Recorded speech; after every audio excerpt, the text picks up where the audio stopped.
Thank you. Wow. I've got my prompt cards. So, I'm going to start by saying, I was actually going to start by saying, I almost didn't make it here. But actually, I almost didn't make it through that door just now. This journey has been mammoth. I've had to work really, really hard. I've had to dig really, really deep within myself to find the courage to be here on this spot in front of you all. It looks so easy when you watch it on YouTube. I can tell you, I can assure you, it's really not. It takes a lot. It takes a hell of a lot. But I'm here.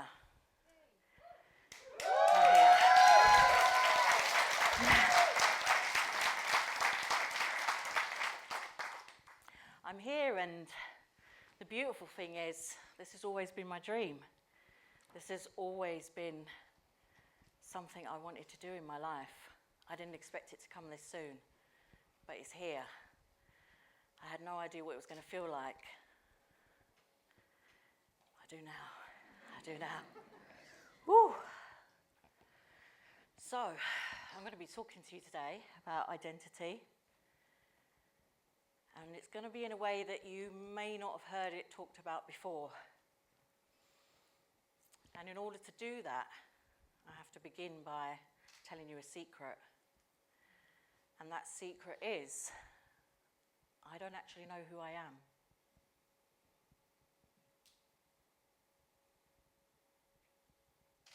I don't know who I am.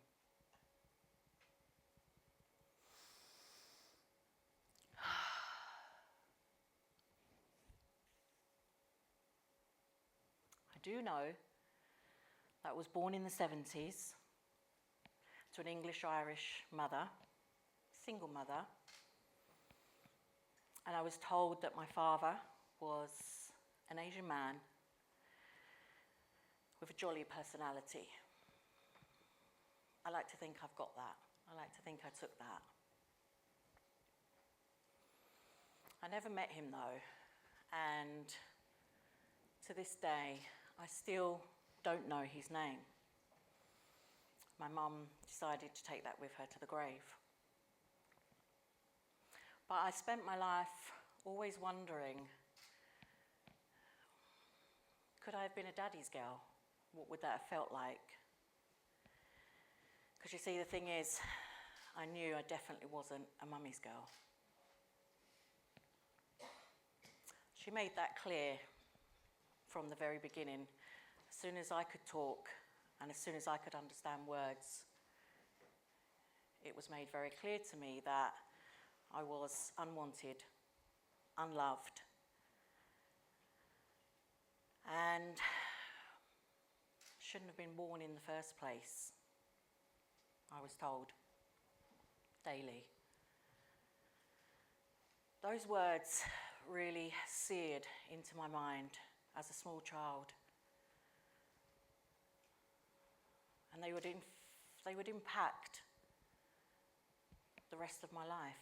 They impacted the adolescent, the young adult, the adult even that you see standing before you today.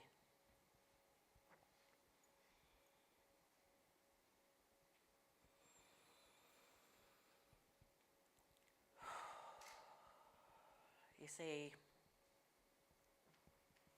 for as long as I can remember, I've always carried this overwhelming weight of shame. I've always felt shame for existing, shame for taking up space, shame for being me.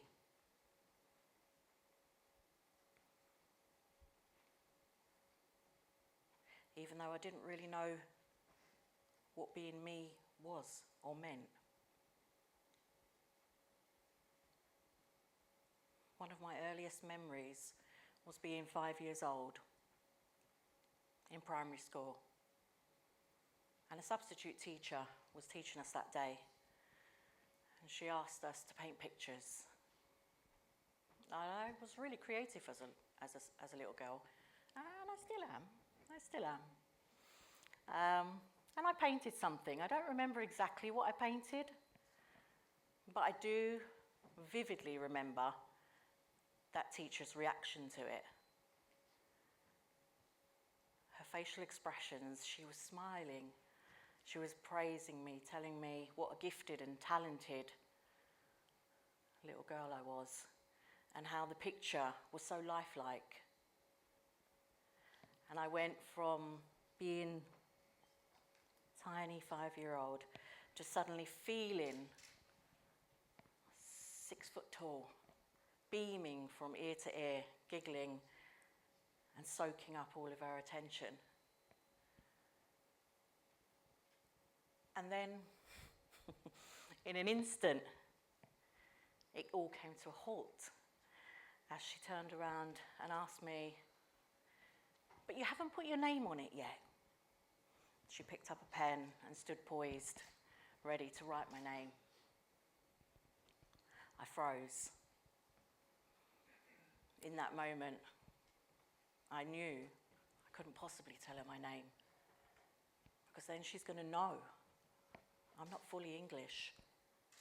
I'm half of something else. And that half, I've already been taught, that half is something dirty, something disgusting, something disappointing. So as she stood there poised with the pen, looking at me, waiting, I stretched my little neck just to try and see over her shoulder at all the coat pegs on the wall.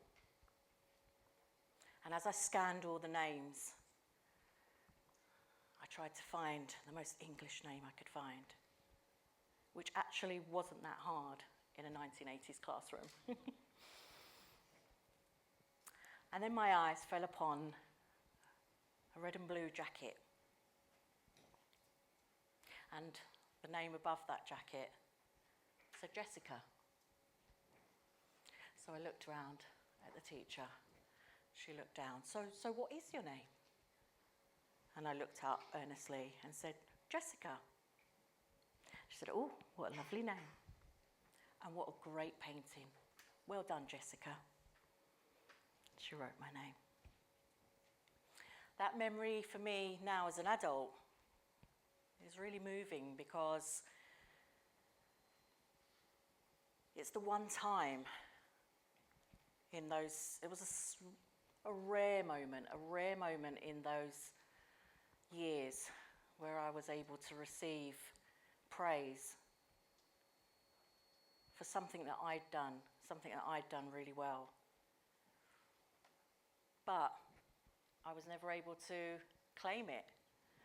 And so that painting remains Jessica's success. I realise looking back now that I spent my childhood fully focused on just simply staying alive. And when you're in that mental state, it's hard to develop a sense of self. It's hard to develop an identity when all you know is you've just got to get through today.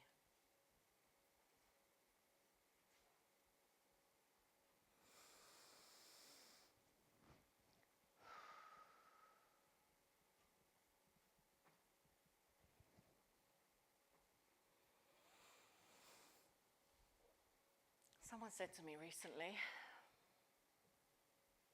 "I want to start practicing self-love. But I don't know who I am, so I don't know what to love." That really resonated with me. I really felt that. It can be hard. It can be hard to try to find your place in a world when everyone seems to already know exactly who they are and what they're doing.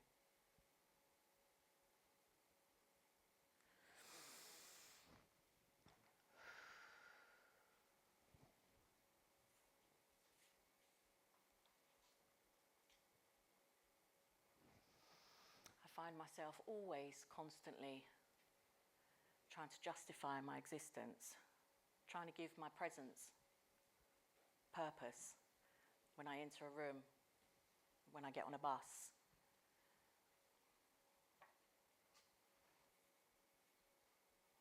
Here's the thing. I've been thinking a lot lately.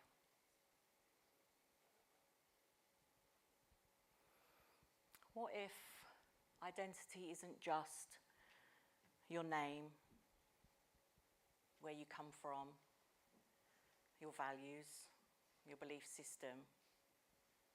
What if it's more than that? What if it's all the little parts, all the little bits of your life that you experience? What if your identity is made up of every single person you've ever loved, a little bit of every person you've ever lost, a little bit of all the moments that have hurt, but in equal measure, a little bit of all the moments that have brought you joy? What if we are made up of all of these things and more? What if there isn't just one solid identity? What if in actual fact there's a rich tapestry of many, many things?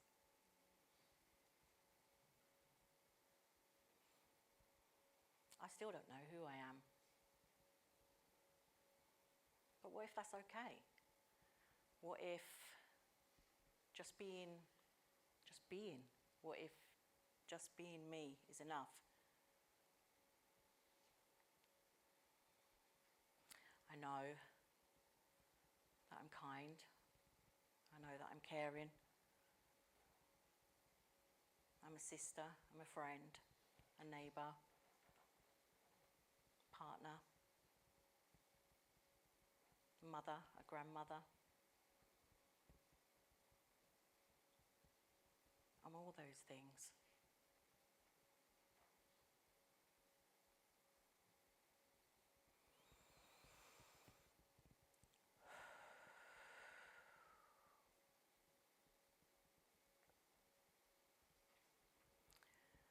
Let's take this room, for instance, right now. There's potentially 100 new versions of me in this room. Because every single one of you will have created a version of me in your minds. But that version of me will be based on your sense of identity, your experiences in your life, and your stories. And actually, I'd quite like to see all those versions of me through your eyes. That would be pretty amazing.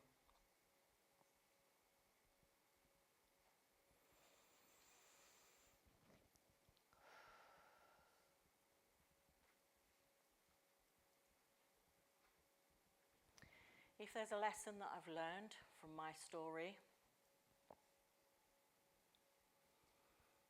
it's to think about how you talk around your children. Think about the words that you use.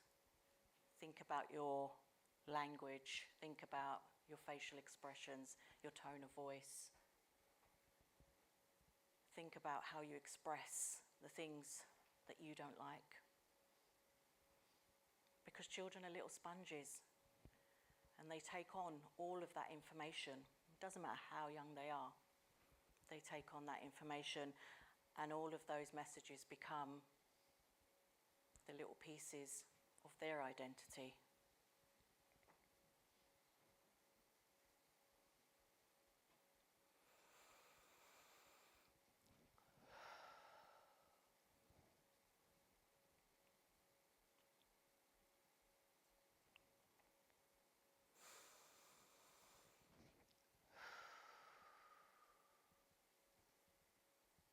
I told you it'd taken everything I've got to be here, didn't I? I wasn't lying. I wasn't lying.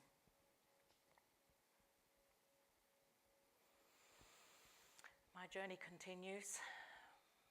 Maybe I'll spend the rest of my life trying to figure out who I am, where I belong.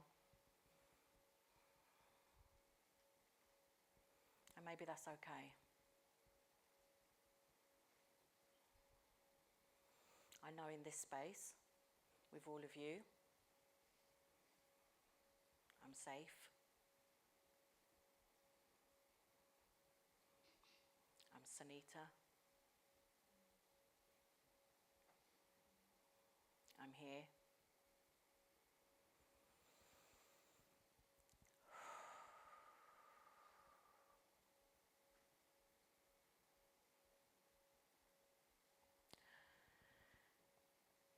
I'm going to leave you with a final question.